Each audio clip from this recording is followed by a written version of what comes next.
Bismillahirrahmanirrahim. Assalamualaikum warahmatullahi wabarakatuh. Saya Nita Nurmayanti dengan nomor induk mahasiswa 010120010045. Di sini saya akan membacakan jawaban dari tugas UAS mata kuliah fikih. Untuk pertanyaan yang pertama yaitu, apakah yang Anda ketahui tentang fikih muamalah?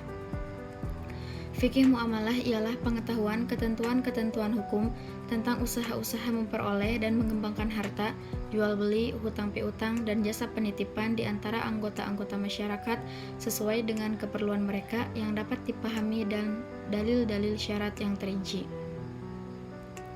Untuk pertanyaan nomor 2, bagaimana urgensi fikih muamalah dalam kehidupan umat Islam? Urgensi muamalah berkaitan erat dengan hubungan antara manusia dengan manusia dan hubungan antara manusia dengan Allah atau Tuhannya. Hubungan ini bersifat pribadi. Contohnya, hubungan antara manusia dengan manusia, yaitu dengan akhlak yang mulia seperti tolong-menolong, kerjasama, toleransi, dan lain sebagainya. Contoh hubungan antara manusia dengan Allah yaitu dengan takwa, seperti melakukan perintahnya dan menjauhi larangannya. Selanjutnya, pertanyaan untuk yang nomor 3 yaitu jelaskan perbedaan antara jual beli dengan riba dan sebutkan dalilnya. Untuk yang pertama, jual beli yakni dihalalkan oleh Allah Subhanahu wa taala, sedangkan riba sudah jelas diharamkan oleh Allah. Untuk firman-Nya, Bismillahirrahmanirrahim, wa ahallallahu al-bai'a wa harrama riba. Allah telah menghalalkan jual beli dan mengharamkan riba. Quran surat Al-Baqarah ayat 275. Selanjutnya, transaksi jual beli pasti akan menghadapi hal-hal untung, rugi, perlu kesungguhan dan keahlian. Selanjutnya, jual beli di dalamnya ada pertukaran barang dan keuntungan diperoleh oleh kedua belah pihak, penjual dan pembeli. Sedangkan keuntungan pada riba dapat diperoleh tanpa adanya usaha dan hanya dimiliki oleh si pemberi harta atau modal, sehingga muncul ketidakadilan dan kezaliman pada pihak yang membutuhkan atau penerima. Untuk dalilnya yaitu penggalan ayat dari surat Al-Baqarah ayat 275 yang artinya, adapun yang kembali atau bertransaksi riba, maka orang itu adalah penghuni neraka, mereka kekal di dalamnya. Selanjutnya, untuk pertanyaan nomor 4 yaitu bagaimana hukum belanja online jika dilihat dari perspektif hukum Islam, jelaskan serta sebutkan dalilnya. Jual beli online juga dapat dikatakan sah apabila sebelum melakukan transaksi antara pembeli dan penjual sudah melihat barang yang diperjualbelikan dan telah dijelaskan baik sifat maupun jenisnya, serta memenuhi syarat-syarat dan rukun-rukun jual beli menurut Islam.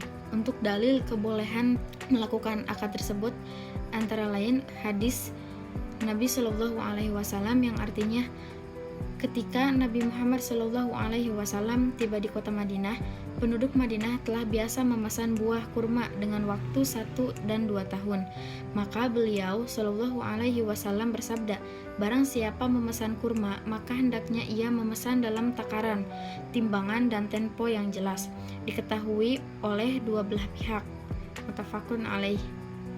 Dalam pandangan mazhab Syafi'i, merupakan syarat dari bentuk kehati-hatian agar tidak terjadi penipuan dalam jual beli, karena Rasulullah Shallallahu Alaihi Wasallam melarang perbuatan tersebut atau penipuan, sebagaimana yang artinya, adapun yang kembali atau bertransaksi riba, maka orang itu adalah penghuni neraka, mereka kekal di dalamnya. Selanjutnya, untuk pertanyaan nomor 5 yaitu jelaskan hukum money changer menurut perspektif hukum Islam, jelaskan serta sebutkan dalilnya.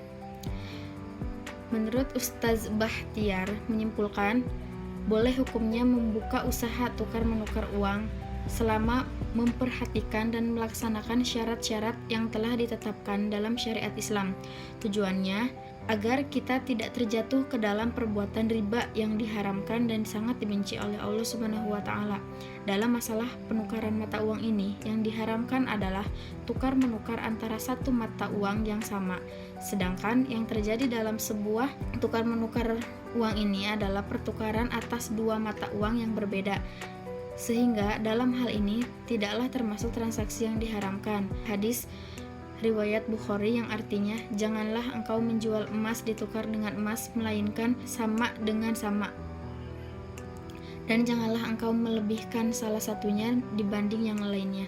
Janganlah engkau menjual perak ditukar dengan perak, melainkan sama dengan sama, dan janganlah engkau melebihkan salah satunya dibanding dengan lainnya, dan janganlah engkau menjual salah satunya serahkan secara kontan ditukar dengan lainnya yang tidak diserahkan secara kontan. Hadis riwayat Bukhari dan Muslim. Sekian penyampaian jawaban dari tugas UAS Fikih. Mohon maaf bila ada kekurangan. Wabillahi taufiq wal hidayah. Wassalamualaikum warahmatullahi wabarakatuh.